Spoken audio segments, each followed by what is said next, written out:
We are prejudiced from this. It's a late disclosure. The documents they gave him were documents they'd had in their possession for 4.5 years. It's definitely intentional, and it's substantial. He's an expert. I don't know. I was just asking a question about the motion that was supposed to be filed last week. So what are you all asking me to do? The motion in limine on the swastika.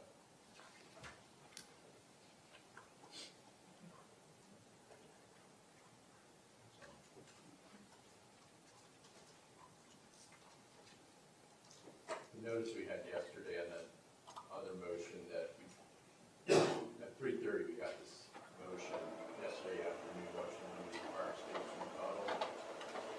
And in that email, the defense said that they wanted to hear it Tuesday.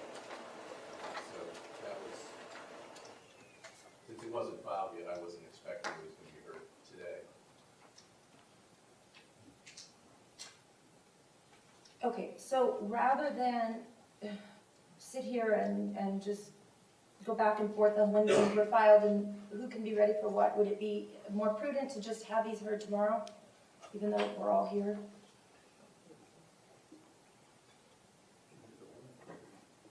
I'm ready, Your Honor. If the court wants to do the one today or all tomorrow, depends on the court's pleasure. Okay, so we have three motions. We have I'll call it the Swastika Motion, which I'm very familiar with. I assume both sides are familiar with that motion and the merits of it because it's been argued many times. And who's going to be the point person from the defense? I will be, Your Honor. All right, are you ready to argue that motion? Yes. And state you're ready to argue D306? Yes, sir. I'm sorry, not D306, excuse me. SF222 in response to D306. Correct. Okay, is there anything that you'd like to add to your written motion? No, Judge. There's no argument?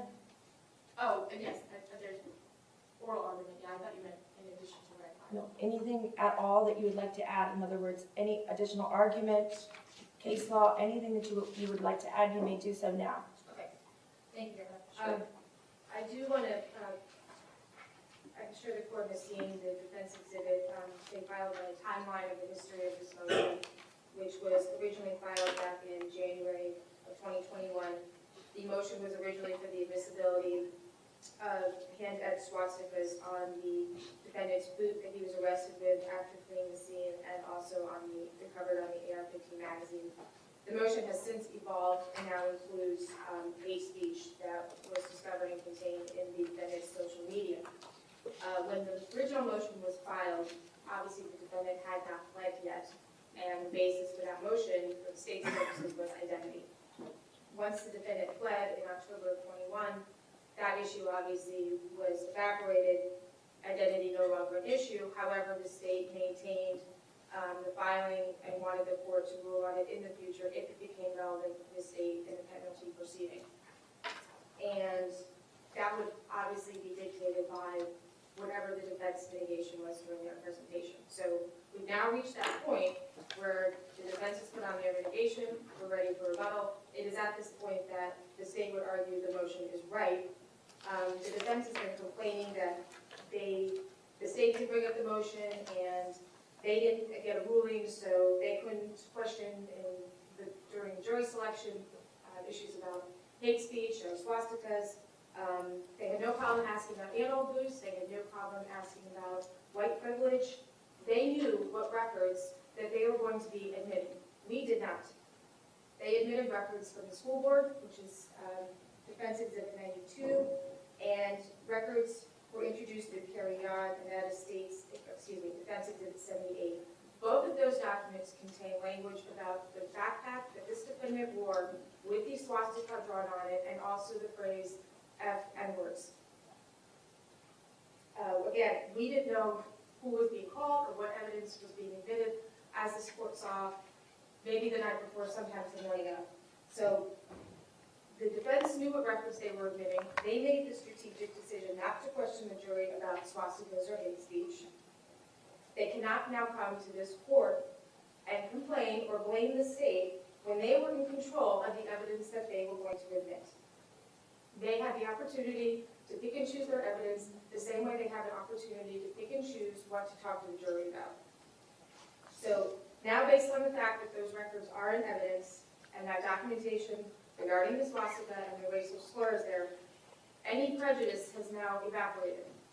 And it's in evidence. And there were plenty of records. They didn't have to admit those records. They could have chose bits and pieces, but they didn't. They put them in evidence. They've opened the door, and now the state is going to march through. The photo of the backpack is what the state is seeking to admit.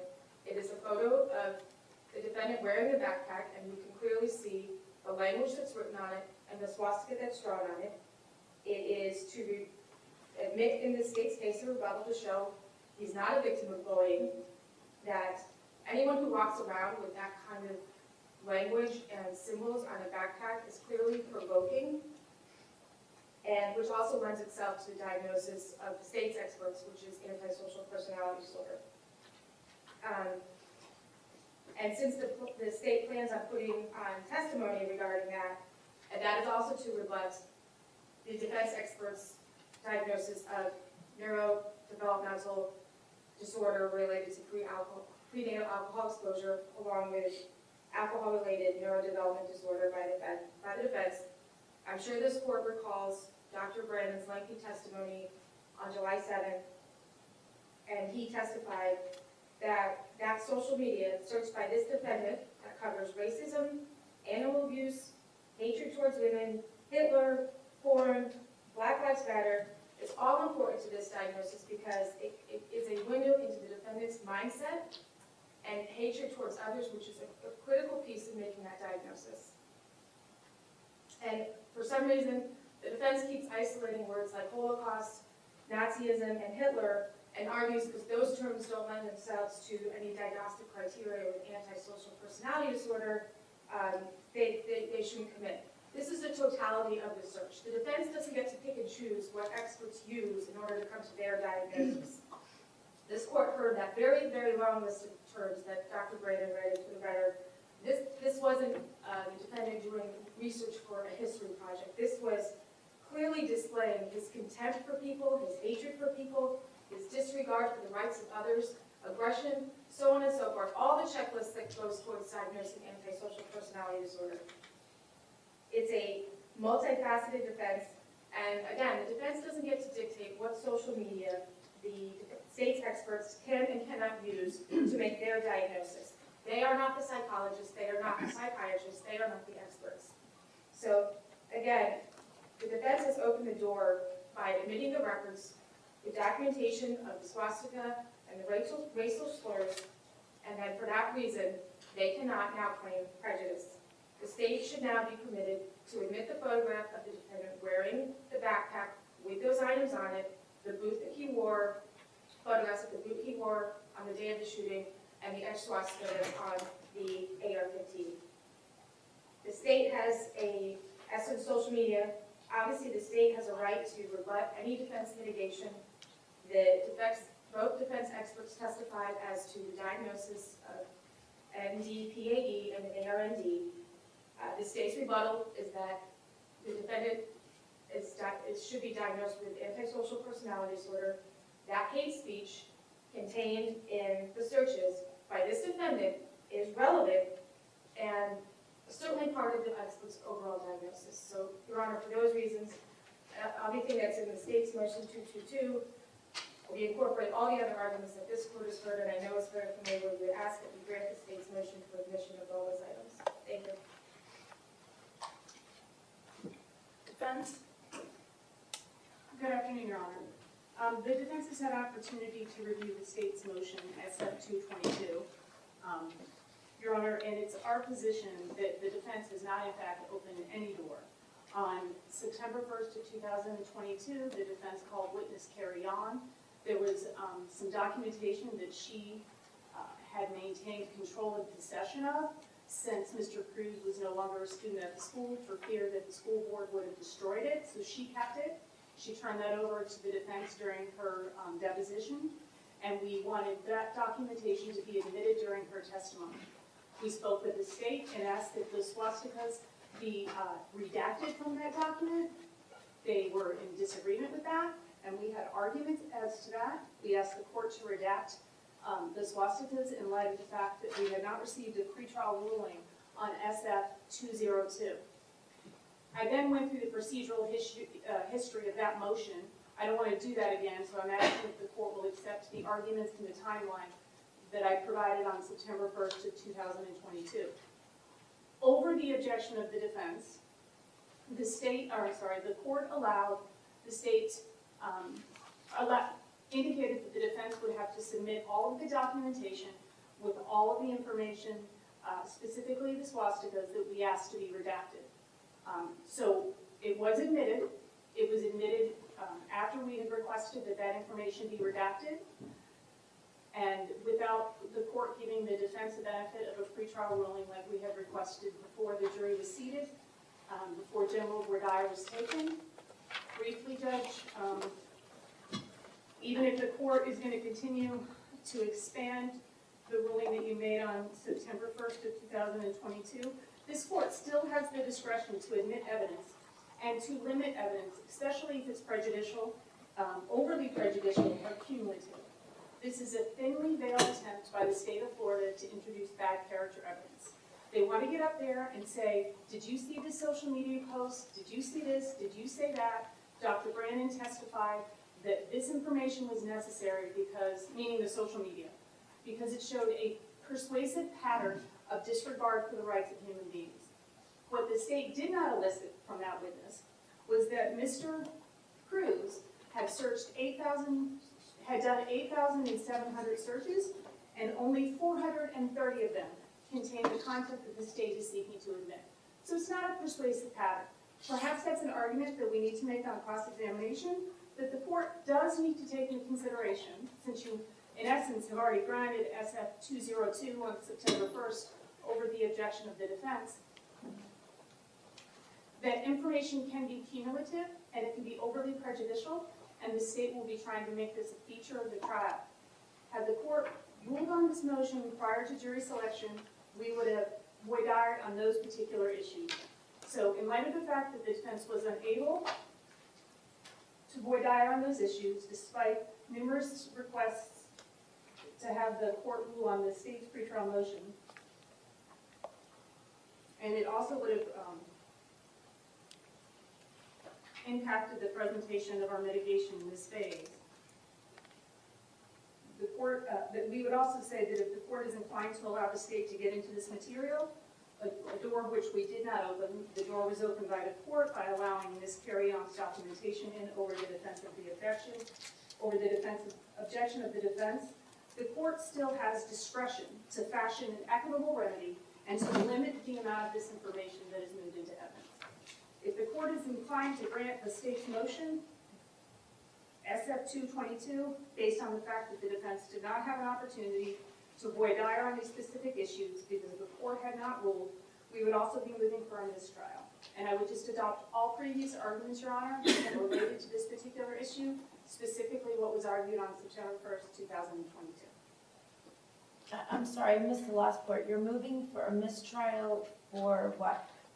Well, if the court is going to be inclined to grant SF 222, which is the state's motion to allow in the swastika, the hate speech, all of that information, this is a similar motion that the state had filed before Mr. Cruz had pled, and then had renewed it after Mr. Cruz had pled, and the defense had requested numerous times for a ruling on this motion so that we could fashion our voir dire and how we would anticipate presenting our mitigation.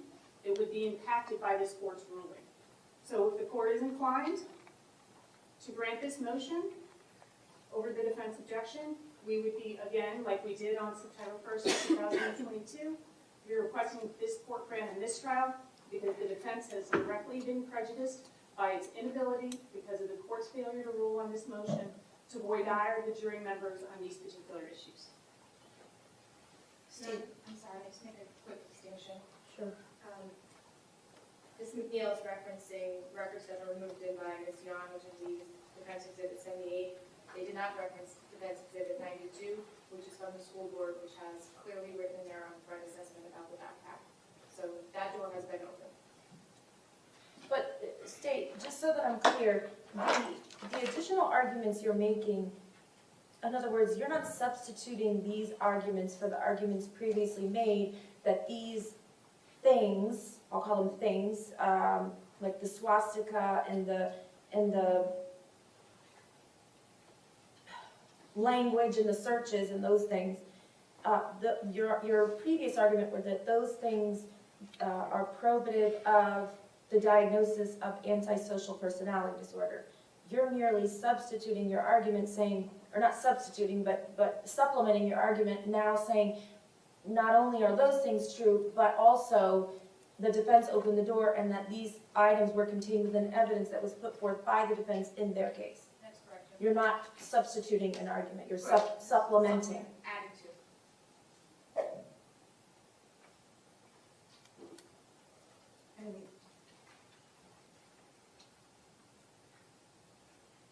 That evidence that the defense sought to admit was the documentation from Carry On. We had requested that the court redact the prejudicial information that was contained within those documents, and the court denied that request. So the court essentially allowed that information in evidence, so the defense was in a position where they either hide evidence from the jury or we give them a complete picture. We had no other choice because we need to be honest with this jury so that they have all the information they need in order to make a decision. The remainder of the school board records were in fact admitted. Okay, first of all, I didn't keep anything out of the school board records. I specifically asked you all what you wanted out of the school board records, and you didn't know. The state was the one that had to tell you that those prejudicial items were within the school board records. So how could I possibly know what was in them if you all didn't even know it was in them? And you were going to take the time to try to go through it at a later time, and you wanted me to admit them with the caveat that you'd be able to go through and figure out which items you thought were prejudicial, and then you never brought it up again. So I don't know how you could be blaming that on me when I don't know what was in them. You had 5 boxes of records. When I asked you all what portions of those records you wanted out, you didn't know. So Judge, after the court had ruled on the documentation, the composite for Carry On, which allowed in the swastikas, the defense was in a position to make a decision about whether or not we should move in all of the evidence because we didn't want the jury to believe that we had misled them. So when the court allowed the swastikas to be admitted in through Carry On over the objection of the defense and denying our request to have that particular information redacted, we made the decision that we had to admit everything because of the position that we had been placed in. And the court still is required to make a 403 analysis on the additional information that the state intends to seek admission of. So we would ask that the court exercise your discretion and apply that 403 balancing test.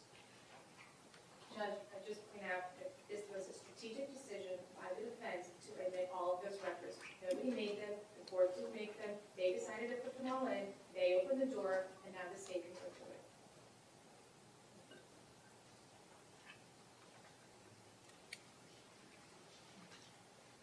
I'm going to have a written order by tomorrow.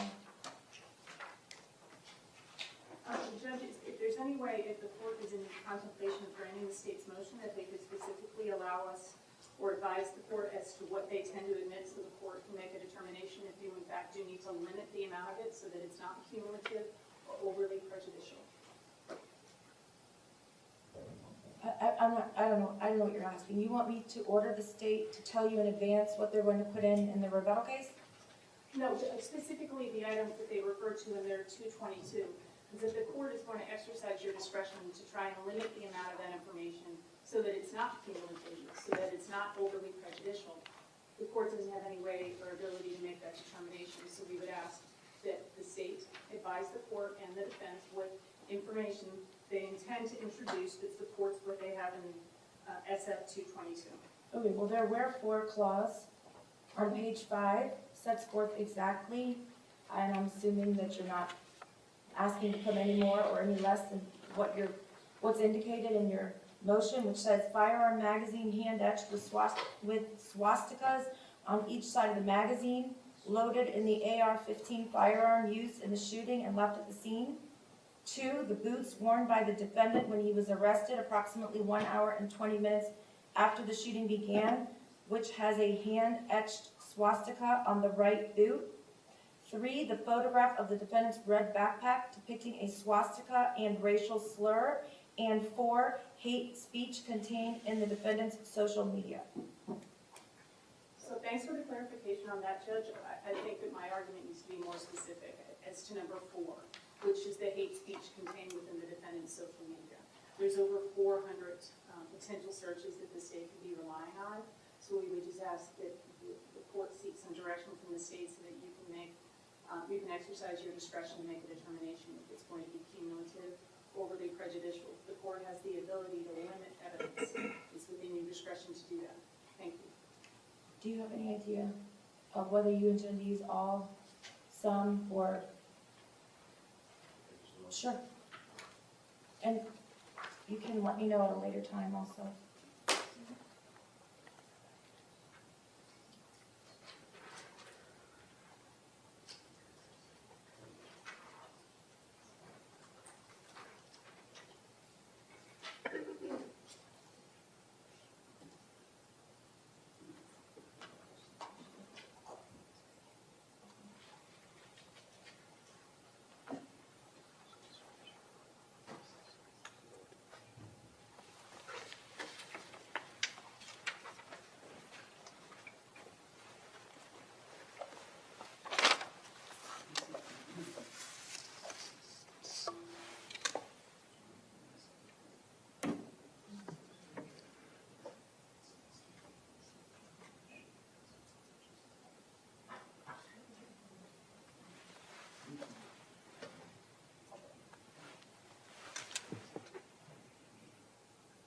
Your Honor, Yes. we will provide a list at this time. I would tell the court it's not to be a feature of the trial, but as far as there's a timeline progression, and, we want to make sure we pull, what is relevant and, it's relevant to whoever's testifying. So we provide it to the court, to the defense, but I can't do it right now. Okay, when can you have that prepared? In the next couple of days. Okay. Now, as far as these other 2 motions are concerned, obviously I would like to hear them before next week.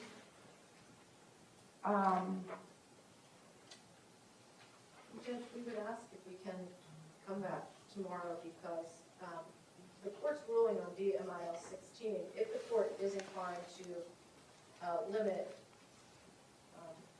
the state to certain experts, then, otherwise we'll be preparing motions in limine on experts that may never be testifying and would be asking for additional hearing time to hear those motions in limine. So it's sort of in other words, it's like one depends on the other. It's a progression. So once we know the court's ruling on DMIL 16, then we'll know which of these experts we need to file motions to eliminate regarding.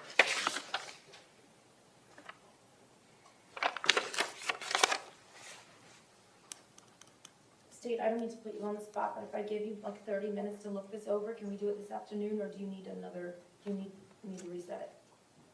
I am putting you on the spot. It's not my intention, but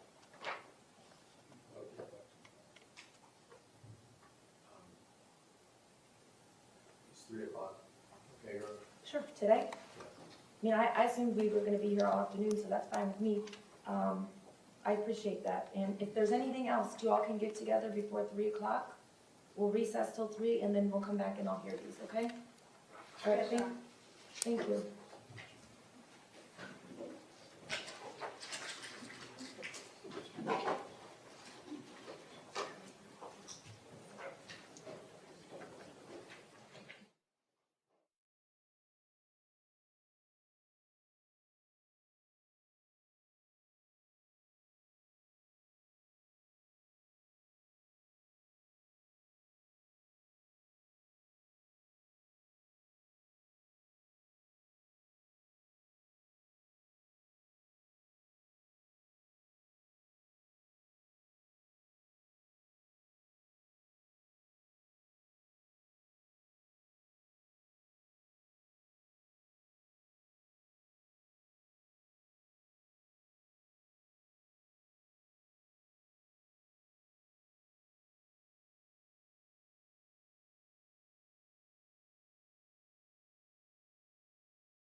Present. Are you missing somebody from your side? Mr. Seaport's not going to, but we can go forward.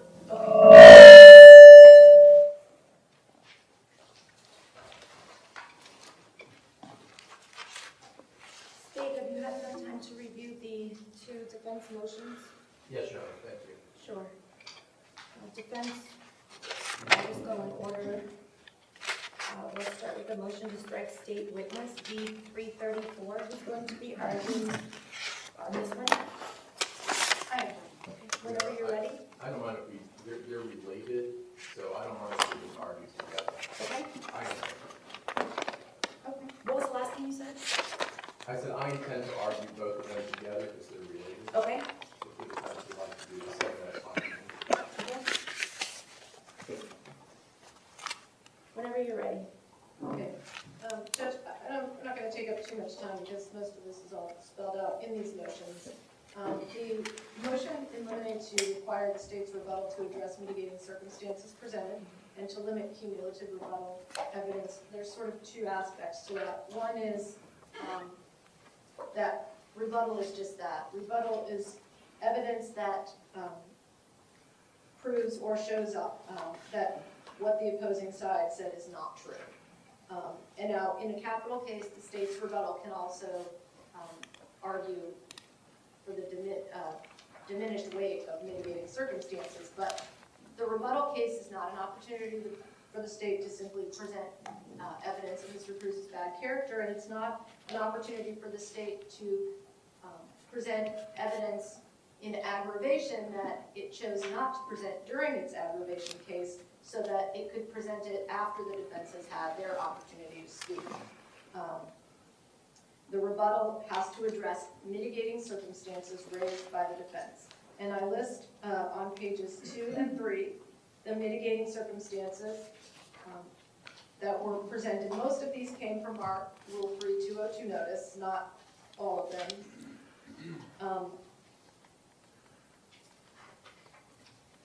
And then going to the experts, and this, the court remembers the litigation that we have with regard to the number of state experts that could evaluate Mr. Cruz.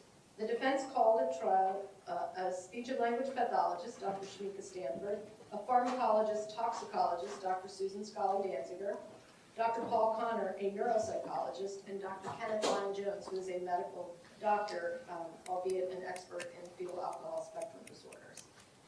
The state has listed and is presumably intending to call, although we don't know this, we just haven't heard anything to the contrary.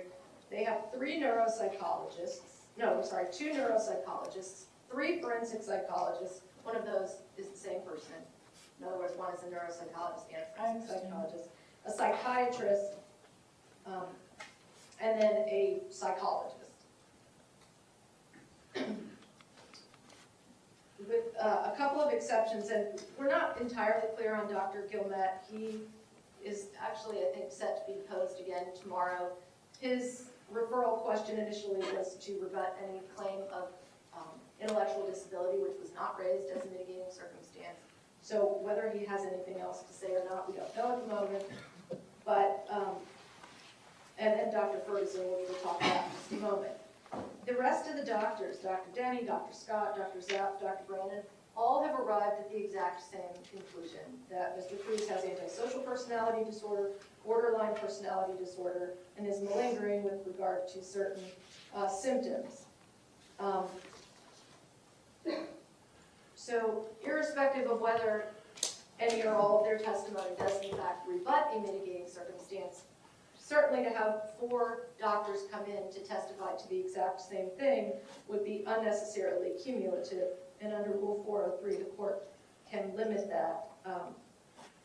We did not call a psychiatrist, so with respect to Dr. Scott, although he is admittedly the only medical doctor that the state has listed, so if he wants to try to rebut medical testimony, that's understandable because he's the only one that could.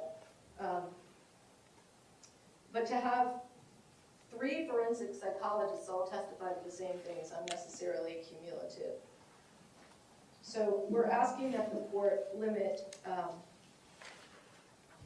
limit the state's rebuttal so that it's not cumulative and that it actually rebuts. And I understand that it's going to be a little difficult here now to decide what is rebuttal and what isn't, and who should testify and who shouldn't. But at the very least, we need to allow the state to have psychologist after psychologist after psychologist come in to all say the same thing would be unnecessarily cumulative, and it would, frankly, just waste everyone's time. So we're asking that the court limit. With respect to Dr. Ferguson, we have a couple of issues with respect to him. And I'll address the motion to strike before I come back to our arguments on his rebuttal. So on September 9th, 2022, that was not this past Friday, the Friday before, 2 weeks into the defense mitigation case, the state listed this witness, Dr. Christopher Ferguson.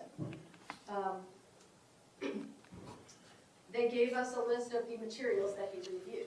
What he reviewed basically are these psychological evaluations that were done on Mr. Cruz throughout his time at the Broward County School. So these are documents. These evaluations have been in the state's possession since at least May of 2018, because that's when they were turned over to the defense. They gave him materials to review that they've had 4.5 years, and if they wanted him to rebut something as a result of that, then they could have listed him years ago, or at least when they listed their other experts. He is an expert witness. He's not a records custodian. He's not just a fact witness. He will be able to render an opinion, so it is a substantial discovery violation for them to give us this after we have already, not just after the trial started, but after 2 weeks into our mitigation presentation. Additionally, Judge, the prejudice is, there's a few things. One, we may have done something slightly different in our mitigation presentation had we known this witness was going to testify and had known what he would testify about. Also, Judge, depending on what he tells us in his deposition, we don't know whether we'll have enough time to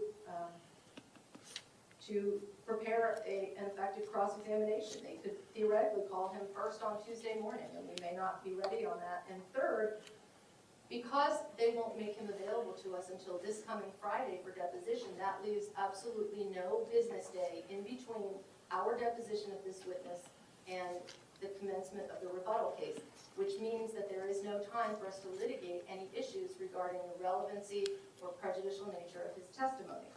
All we can glean from this witness's experience is that he may be testifying about a connection between playing violent video games and committing violent acts. That was never raised in mitigation. So we have absolutely no idea what this witness would testify about. And by the time we find out, it's going to be the last business day before their rebuttal case.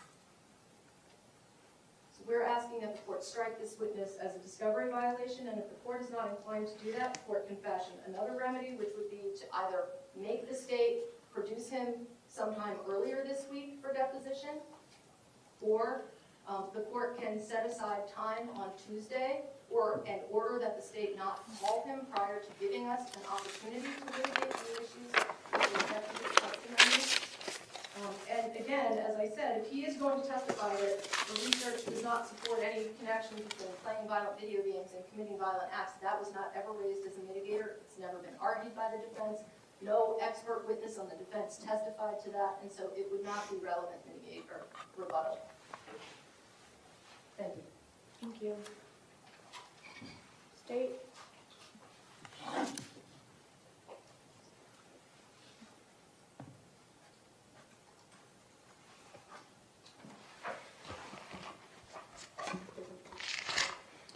Your Honor, I'll begin with Dr. Ferguson.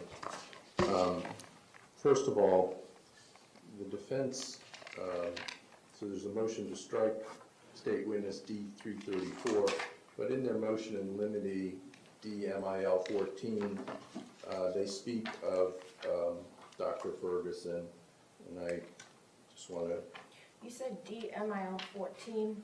Do you mean 16? Or do I need Did to? it change? The copy that I sent you was that wrong. Oh. The one I sent you yesterday. Oh, I copied, the one they sent yesterday said 14, so I guess it's 16. But Everything else is. It's the same Everything motion, I else don't is need the to same. pull, okay, I just wanted to make sure I'm on the same document that you're talking Did you about. say 16? I didn't know what, okay, thank you. So in DMIL 16, the defense in paragraph 16 addresses Dr. Ferguson. And he indeed is an expert in violent video games, social media, and the commission of acts of violence. And the defense says in this motion, it's a little bit different than what they argued in their motion to strike, is that the testimony regarding Mr. Cruz playing violent video games pertained to his unhealthy obsession with playing video games and his inappropriate responses to being prevented from playing them or for losing at his video games. Contrary to what's been argued by the defense, what has been presented, it repeatedly began to come up in the defense case about violent video games. Mr. Gold on August 31st testified they seemed to play a lot of violent video games, and that's at page 7548 of the record, line 4.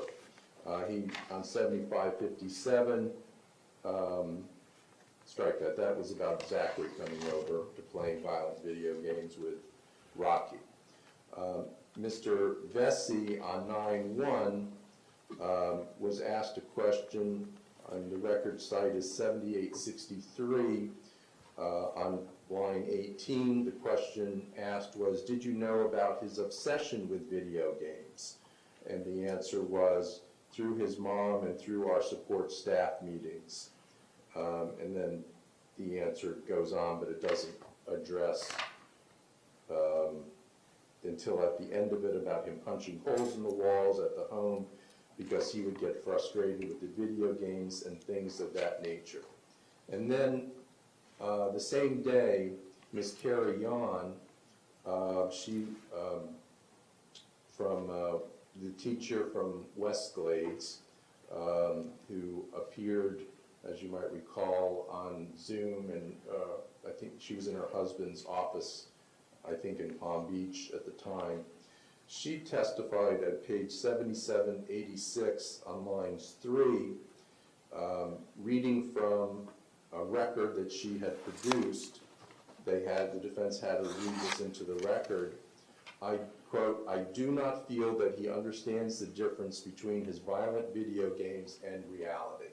So the defense, contrary to their argument today, has clearly put his obsession with violent video games into evidence as interfering with his ability to tell the difference between reality and the games themselves.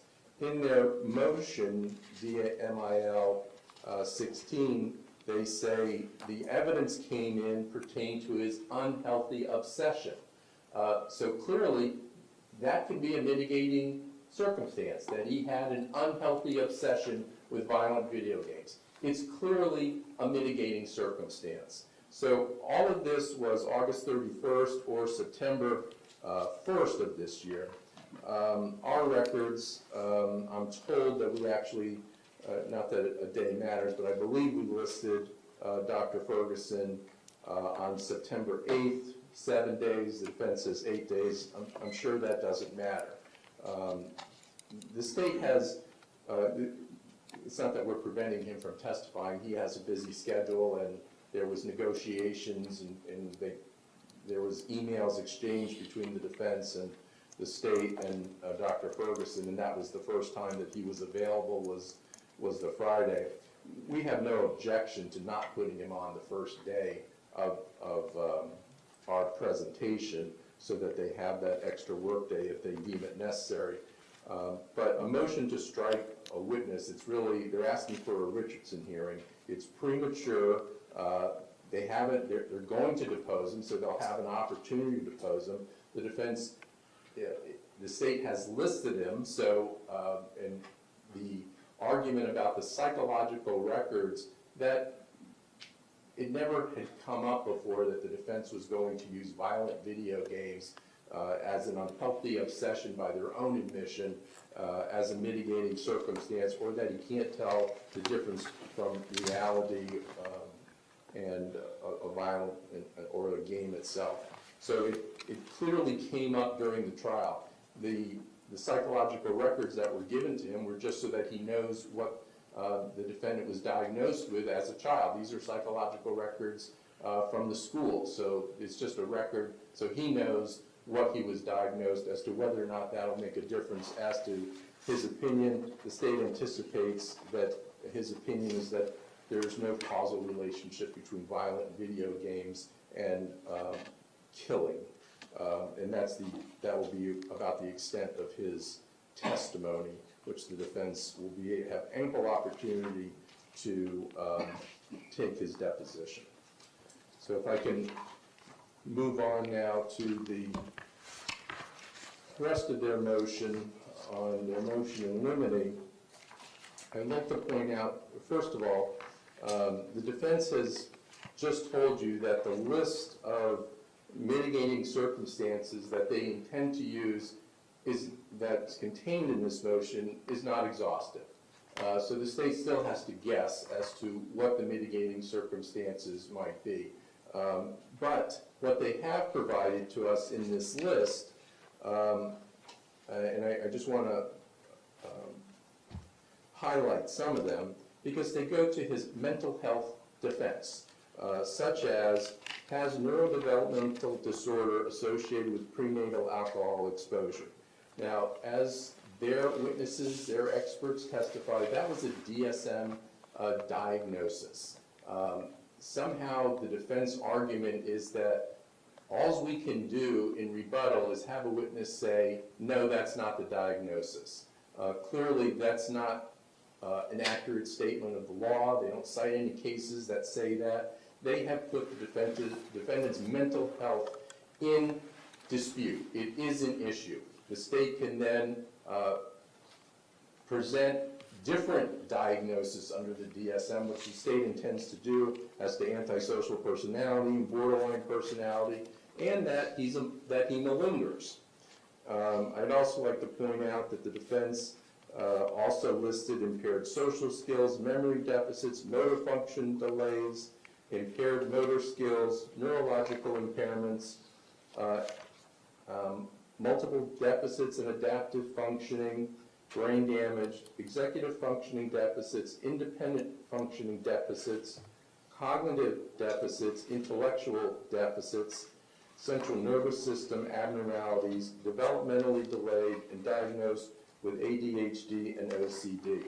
Now, the defense puts in this list intellectual deficits, and then in paragraph 14, they say the defense did not claim either in its notice, 3.202 notice, or its actual mitigation presentation that Mr. Cruz is intellectually disabled.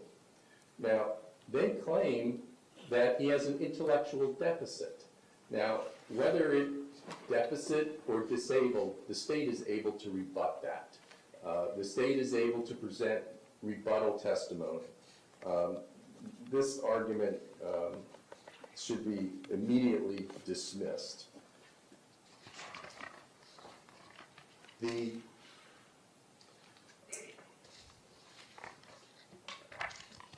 me just a moment. If you recall, Dr. Jones, the defense expert, pediatrician, testified that FASD, fetal alcohol syndrome, caused the murders, which was a very open-ended conclusion that he made. The defense in footnote 2 states that they did not present evidence regarding 3 mitigating circumstances, which include: 1, the defendant was under the influence of extreme mental or emotional disturbance; 2, capacity to appreciate criminality of his conduct or to conform his conduct to the requirements of law was substantially impaired. And 3, the diagnosis of acute psychosis immediately after the incident. Accordingly, quoting the defense, any rebuttal of those mitigating circumstances would be improper. When the defense presents mitigating testimony that FASD caused the murders, it encompasses the defendant was under the influence of an extreme mental disturbance or emotional disturbance. That clearly is encompassed. The capacity to appreciate the criminality of his conduct or to conform his conduct to the requirements of law was substantially impaired. That's encompassed when you say FASD caused the murders. So whether those exact words are addressed, that still needs to be rebutted by the defense if we're able to. And the defense wants to hide the defendant's malingering. Again, the defense has put his mental state into issue in this case, and as the defense admitted in footnote 4, where they said, like any other rebuttal evidence, evidence of Mr. Cruz's malingering must relate to him malingering regarding a condition that was raised as mitigation in the defense case in chief. So that's ridiculous. I mean, it's a ridiculous argument. So he's lying about one condition, but we can't bring that out to show that he's lying about testing with another condition. And the defendant doesn't say, okay, my lies are only directed to the ones that the state is interested and not the defense. It just doesn't make any sense whatsoever. And the defense admits that, and what they're concerned with is that his claim of hearing voices would be improper rebuttal because the defense did not present testimony or any way that he hears voices, in other words, psychosis. And quite frankly, they admit that their own expert is the one who's testified that that they do not believe he hears voices, and that he believes the voices are simply his own negative thoughts. How the defense could say, well, you can do malingering, but only if it relates to antisocial personality, not to something else. Clearly, he put his mental state in evidence. Everything would be fair game, whether or not we do it or not, whether or not we choose to enter that testimony. And that's my next argument, Your Honor. The defense can't just file a motion in limine and say, Judge, tell the state what witnesses they can call and what the witnesses can testify to. How on earth would the court do that, first of all? They have the ability to make objections during the trial as to cumulative evidence, whether or not it properly rebuts. It's not something that the court could possibly rule without hearing the testimony. I want to cite some cases to the court so that the court has some additional guidance. And I'd cite to the court Gutierrez versus Vargas. It is a Supreme Court of Florida case, 239 Southern 3rd, 615, a March 22nd, 2018 decision. And in this case, they cite a 4th District Court of Appeal decision. If the court would indulge me reading this section, I think it's very important. In Delgado, D-E-L-G-A-R-D-O, the 4th District Court of Appeal determined the testimony of one orthopedic surgeon was not cumulative to the testimony of a second orthopedic surgeon, both of whom had treated the plaintiff. And that's at 731 Southern 2nd at 11 and 12. The trial court had not entered a pretrial order limiting each side to one expert per specialty. Instead, the district court reviewed a trial court's order granting a new trial on the grounds that the testimony of the two surgeons was cumulative and repetitive. In holding that the testimony of the two surgeons was not cumulative, the Fourth District explained, while two proposed witnesses of the same medical specialty might indicate the possibility of cumulative evidence, the real question is whether they will testify to cumulative opinions based on the same facts. Clearly, a party is not necessarily guilty of calling duplicative witnesses simply because she calls two witnesses of the same medical specialty. The testimony of the second surgeon in this case establishes rather clearly that his evidence was based in part on the same facts and evidence as the first, but also in part on new facts and evidence. Therefore, as a matter of law, it was not cumulative.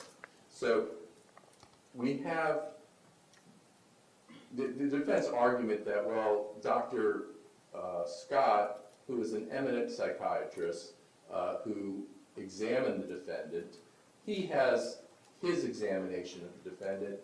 Dr. Denny, a neuropsychologist, he examined the defendant, and he has his examination and his facts. They can rely on each other, but each has additional facts that they bring to their own examinations. It's just because he's a medical doctor as well doesn't mean he's limited to the FASD characteristics of the defendant's lip. I mean, that argument simply does not fly. The court would have to listen to all the testimony before it can make its determination.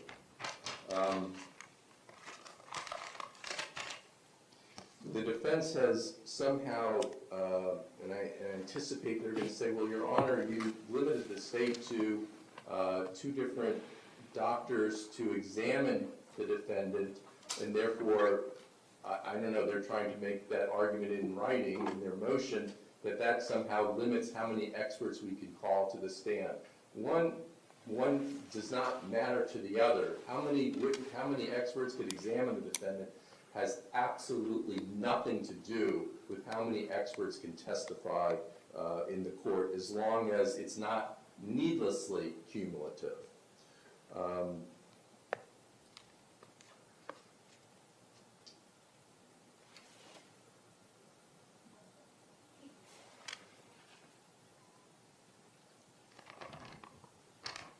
can just have one moment to make sure I've addressed all of their notes here. Sure. I did not, they only had a halibut preparing on it. Thank you. The same would go for the psychologist. The court could not make that decision until they heard from the psychologist. To the extent that this motion just restates about cumulative evidence, the state is aware of that. But rebuttal is not merely as the defense suggests. For all those reasons, the state would ask that both motions be denied. Thank you, Your Honor. Thank you. All right, I'm going to take all of the matters that I heard today under advisement. I'll try to have an order by tomorrow. And Mr. Marcus, I just wanted to make sure, I got the site, but I don't know that I got the name. Is it Gutierrez versus Vargas? Yes. 239 Southern 3rd 615? Yes, and then I quoted from that case Delgado at 731 Southern 2nd, 11 through 12, before DCA. That's at headnote 15, if Your Honor. Okay, thank you. Judge, can I just briefly respond? Sure. Okay. With respect to the motion to strike Dr. Ferguson, there's a big difference between having a neighbor come in and talk about him playing violent video games, and a principal and a teacher who is not a psychologist, who's not an expert, who said in a record that the state has been in possession of for months and months, and yet didn't find it compelling to hire and list this witness, that I sometimes wondered if he knew the difference between his violent video games and reality. There was no defense expert, and not even these other witnesses, who are simply lay witnesses that just observed that he watched violent video games. No defense expert said that this offense was in any way committed, but because he played violent video games. So that is not rebuttal to anything that the defense has said. And when I said a moment ago that this list may not be exhaustive, and Mr. Marcus's response is we have to guess, they don't have to guess. I said it was not exhaustive because this is based on our 3.202 notice and my recollections of what we presented during the trial. It's not that they have to guess, they were there. Everything has come out from the defense. The defense rested its case. There isn't going to be any more mitigation presented in the defendant's case. So they don't have to guess. It's just, I may not have included every single thing that came out in this motion. Judge, if the court is going to allow Dr. Ferguson to testify, then we're asking that the court order that they make him available sooner than Friday for deposition. And if not, we're asking that the court order that he not be permitted to testify until we are given a fair and full opportunity to litigate any necessary issues regarding his testimony. Thank you. Thank you. Is there anything else for today? No, nothing to say. Good. I'll have those orders too as soon as I can get them done, and other than that, we're in recess. I'll see you all Tuesday at 9 o'clock.